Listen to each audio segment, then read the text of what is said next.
legends, in this video we're going to take a look at Lauten Audio's recent offering, the Snare mic. And I just want to say a big thanks to Lauten Audio for sponsoring this video, sending this mic out so I can test it out and show you guys how it works and how it sounds. Even though they've sponsored this video by sending a free mic over to the studio, I'm going to give you my honest opinion on it. I'm going to take it through all its paces and show you what it can do. And hopefully by the end of watching this video, you'll be able to make a clear decision as to whether you want to buy this mic and add it to your mic locker. And if you do decide to grab a Lauten Snare mic for yourself, consider using the Sweetwater affiliate link in my description below. Using that link doesn't cost you anything extra, but a small commission gets kicked back to the channel, and that really helps support the time that goes into making these videos. And these videos do take quite a while to make. Now, start with this mic is a condenser mic. So occasionally you'll see people adding a dynamic mic and a condenser mic in tandem and putting them right next to each other on the snare drum, and this can get great results. But the idea with the Lauten mic is that this mic can replace two mics and get just as good a sound. It's got a really focused sound with a lot of rejection, so all of that cymbal bleed, hi-hat bleed, it's actually really quite minimized with this microphone. So on the body of the mic, you have a couple of options for filters, so you can do a 12K or a 5K low pass filter, or you can do an 80 Hertz or a 140 Hertz high pass filter. Gives you a couple options for tone shaping the drum, as well as if you need to minimize extra bleed, you can roll that top end off, and if you need to get rid of some excessive low end, it's a great way of doing it at the mic. The mic itself actually feels amazing. It's really a solid weight, obviously not too heavy for a mic stand, but when you hold it in the hand, it really does feel quality. The matte black finish looks awesome, and the compact size makes it a great choice for getting in close to your snare drum and positioning it without too much trouble. So I've done a couple of audio examples for you guys to check out. So we're going to cover a lot of bases here, but just so you can get the full idea of how this mic sounds and how it can sound when it's processed as well. All right, so here's our full mix example.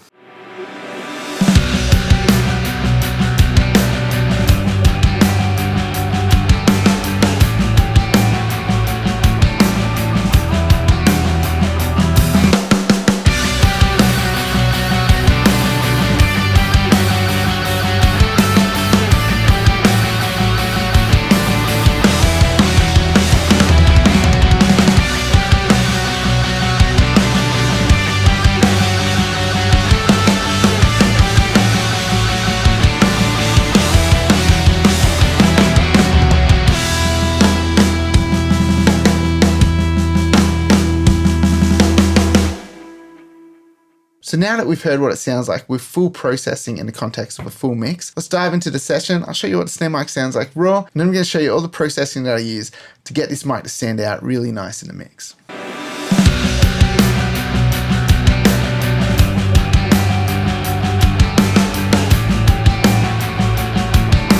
So that's our mix sound. Let's have a listen to the snare on its own.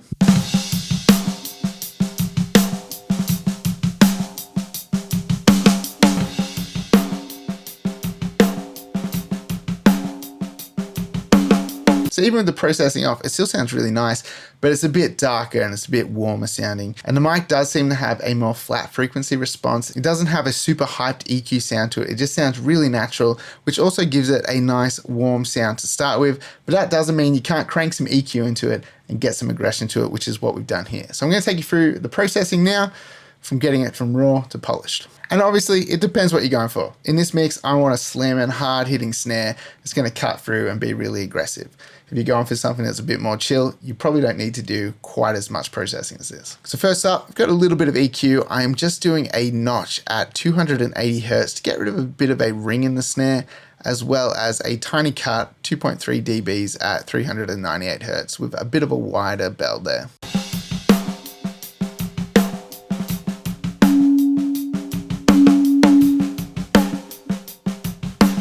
You can hear that ring as I boost it up. It's a little bit obnoxious. I wanted the snare, the ring, to be open sounding. I didn't use any dampening on it because it does make it sound a lot bigger in the mix when you have a little bit of sustain on the snare, but just notching away an annoying frequency like that can help focus the snare a little bit better. Doing that little cut around 398 Hertz just cleans up the mids a bit, helps it sound a little bit snappier on the top, as well as focuses the low end a bit better. Now the next thing I'm using is Pro MB. I like to go between using this or Black Salt Audio silencer to deal with cymbal bleed. I only wanted to pull a little bit of cymbal bleed out of this because the mic itself does a pretty good job already. So we have this at around -8 dBs. And if you want to understand how this trick works, then check out the next video after this, where I'm going to take you through my favorite plugins for dealing with cymbal bleed.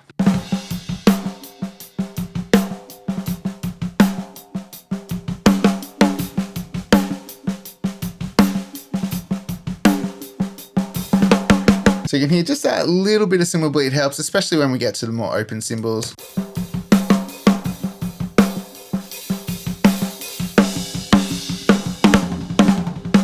It definitely helps. I'm following that with Slate Digital, and we just have VCC on the Brit 4K E mode. This is just adding a little bit of color to the sound, as well as Revival, which adds a little bit of sparkle to the top end. We have this around 8, and it sounds like this.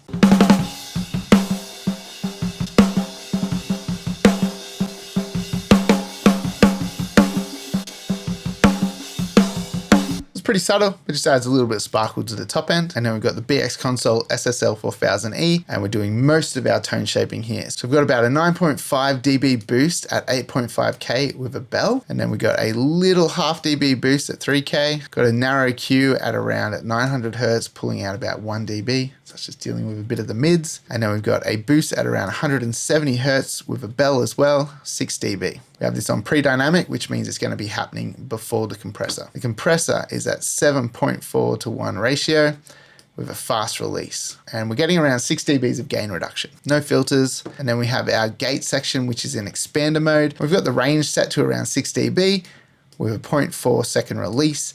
And that's just going to drop away pretty quick after every big snare hit, but we're still going to let the ghost notes through a little bit.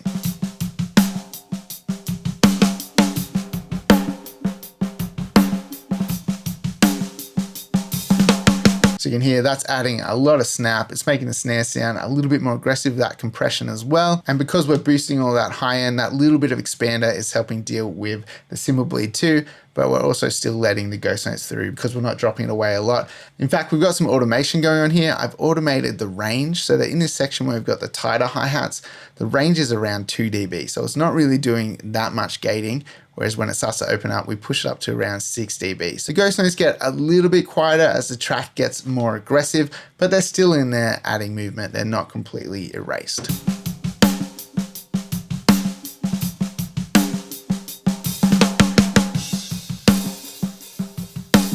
And we also have the snare bottom mic in there as well, which helps fill in the gaps a bit.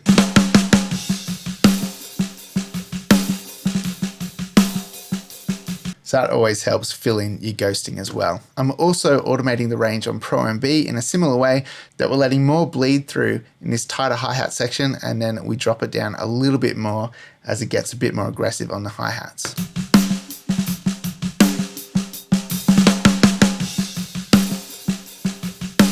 And then at the end of the track, we did the same in reverse. On the SSL channel, I minimized the expander range to 0, so it's not doing anything. And then on Pro MB, we minimized it to around -2 dB.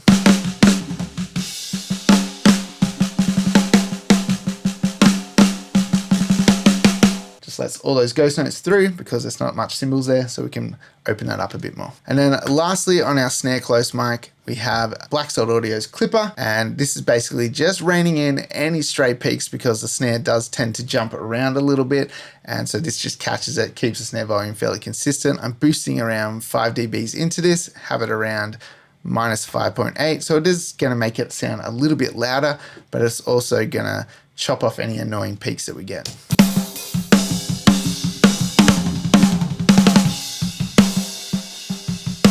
So you can see every now and then we get a snare that jumps through a little bit. This just catches it, chops it down, keeps it in line. So even though there's still cymbal bleed in there, it doesn't sound bad. It's not like an ugly cymbal bleed. It actually sounds kind of natural and pleasing. And in the context of the mix, it doesn't really sound bad at all. You can't even tell it's there because we've got that little bit of bleed suppression that we've done, that tiny bit of expander. And I definitely haven't had to push these as hard as I normally do.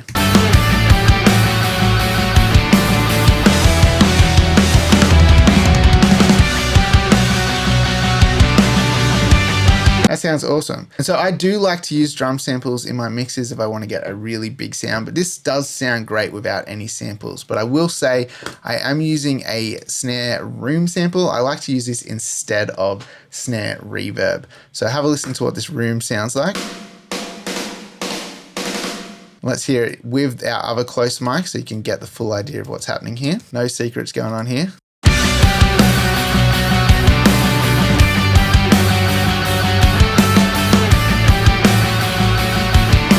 In the the context of the mix, all it's doing is it's adding a bigger sense of space to the snare. We're not using it to hype the top end or the low end. It's literally just replacing what I would do with a reverb. But I personally prefer to use a room sample as opposed to using reverb on a snare. I think it just sounds better and more realistic. But you can hear in no way is it hyping and changing the sound that we have shaped on that snare drum. Even if you just take a look at the levels, it's really quite soft.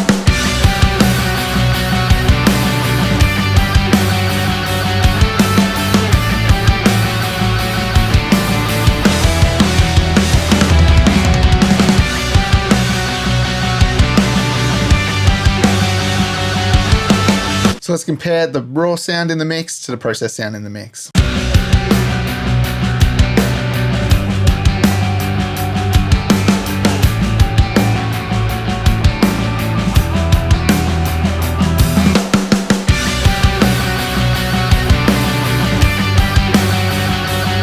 So you can hear just that little bit of processing. We're able to give it a little bit more snap.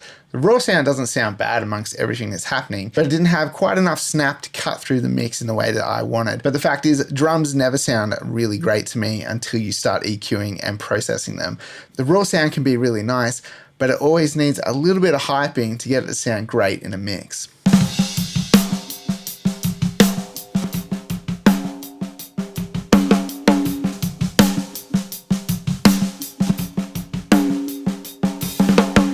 So that's what it sounds like raw. That's one way it can sound processed. To me, sounds pretty awesome.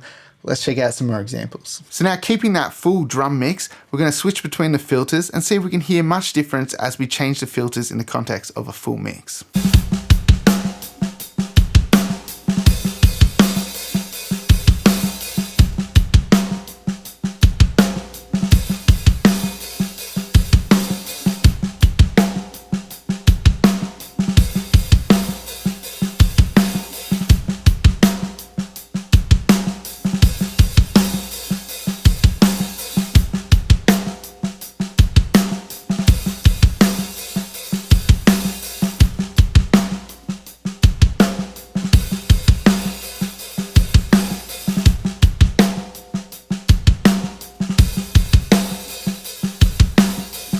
Now we're going to do the same thing, listening to only the close mic as we change between the filters without any processing.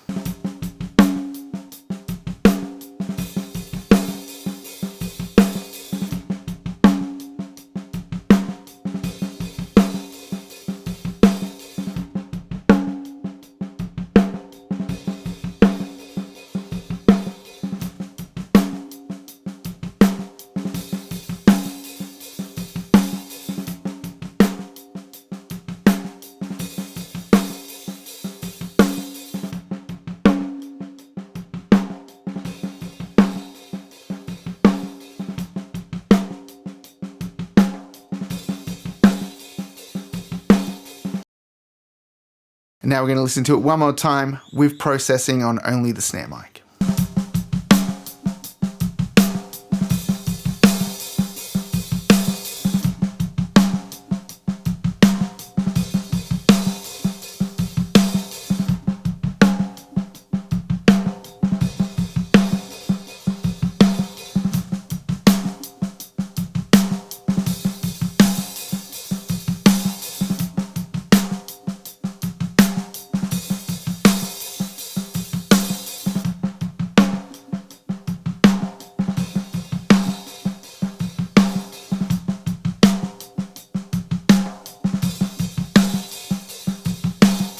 Okay guys, so after hearing those examples, here's my thoughts on what I think about the Lauten snare mic. I think it's a really nice full spectrum sounding mic. It's got extended highs and extended lows, and it's a really quite a blank canvas sounding mic, meaning that you can EQ this a lot more than something like an SM57 or a Telefunken M80, which already have a pre-designed sound to them. The Lauten feels like something that sounds a lot more natural and can be shaped a lot more with EQ as opposed to the other mics which have their pre-designed sounds. I love how much rejection it has to the hi-hats and the cymbals, and using just a tiny bit of expander or gate really cleans it up. Even just like a tiny bit of silencer or a tiny bit of Pro MB to deal with cymbal bleed with it. It's way less than you'd use on something like an SM57 or a Telefunken M80, which really brings out the cymbals as you start to crank up the EQ. I found that I could use a tiny bit on this and it sounded great in the mix. Because it has that full spectrum sound, it doesn't sound like it needs to be paired with a second mic. So if you like to pair a 57 with something like an AKG 451B, which always sounds really cool as well, but this kind of covers that. It covers that full spectrum sound, so you get those extended highs, that nice sizzly sound to the snare that sometimes a dynamic mic doesn't quite have. We used it on a couple of sessions over the last few weeks, and particularly when I played a song that had some brushes on it, this mic sounded really good on brushes. I'm pretty much safe to say that anytime I have to do brushes, the Lauten snare mic is gonna be my go-to on the snare drum because it just sounded so natural and the brushes sounded so good, whereas sometimes the other dynamic mics sound a little bit hyped and you kind of have to work them a little bit harder to make your brushes sound good. Overall, I think it's an awesome mic, an awesome addition to your mic locker. I'm not going to be throwing out my SM57 or my Telefunken M80. There's still going to be mics that I'm going to use on my snare from time to time, but this is going to be in the rotation as well. Whenever I get a new mic for the studio, it's not really my goal to say, okay, that now replaces this, I can sell that, because it's great to have a handful of mics around, and it's great to have mics that fill a gap where your other mic doesn't excel that well. So I really hope you guys enjoyed this video, seeing what the mic sounds like raw, how it sounds processed, how it sounds in a mix. I hope that helps you come to a decision as to whether or not you want to pick this mic up for yourself. And if you do decide to grab a Lauten snare mic for yourself, consider using the Sweetwater affiliate link in my description below. Using that link doesn't cost you anything extra, but a small commission gets kicked back to the channel, and that really helps support the time that goes into making these videos. As always, hit that like button, subscribe to the channel, and if you want to support this channel, check out the description below. There's some affiliate links to some awesome plugin companies. Buying any plugins using those affiliate links helps support this channel, as well as if you want to go to my website, check out my range of drum samples and mix courses. Grabbing any of those things is a massive support. And if you're interested in checking out my top 3 favorite plugins for removing cymbal bleed, then check out this next video coming up.